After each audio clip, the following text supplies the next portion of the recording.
Nagluluksa ngayon ang isang pamilya sa Cavite dahil maagang namatay ang anak nilang nasa grade 4. Sinisisi nila ang pagpapainom ng pampapurga sa paaralan.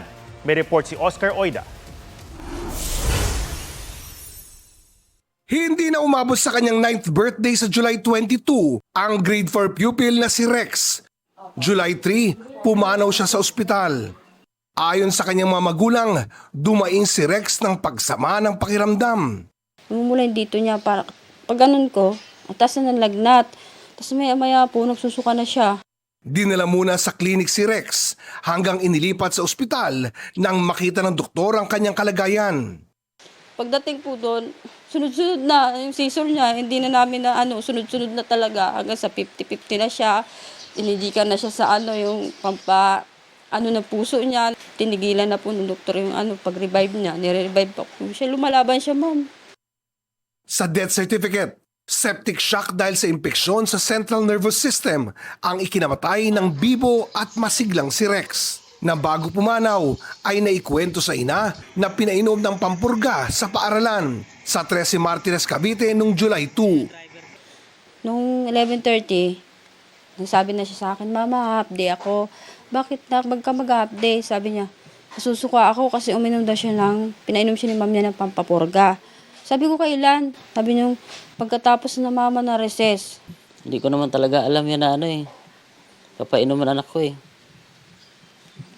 Kasi kung alam ko lang po, hindi po yan makakainom kasi sobrang lusog yan. Nagpaabot ng pakikiramay ang Department of Education.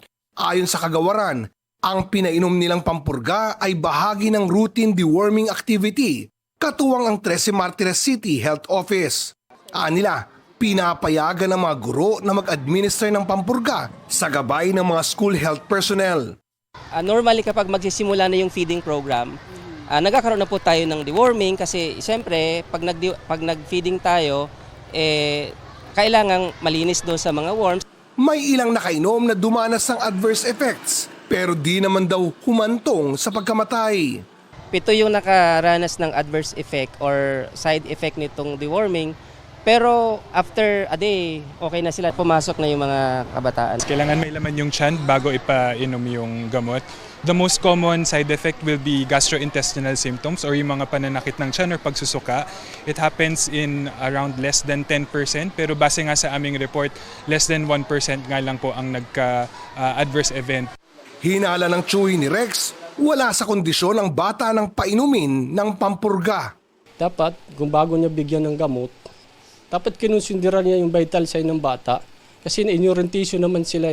Kung may kain, may sipon, may sakit, na may nararamdaman. Dumulog na sa NBI ang mga magulang ni Rex. Nag-iimbestiga na rin ang PNP. The Chief of Police of 13 Martires is already coordinating with the DepEd. This does not mean na meron po tayong nakikitang negligence or any liability there, but there was a death and a child at that.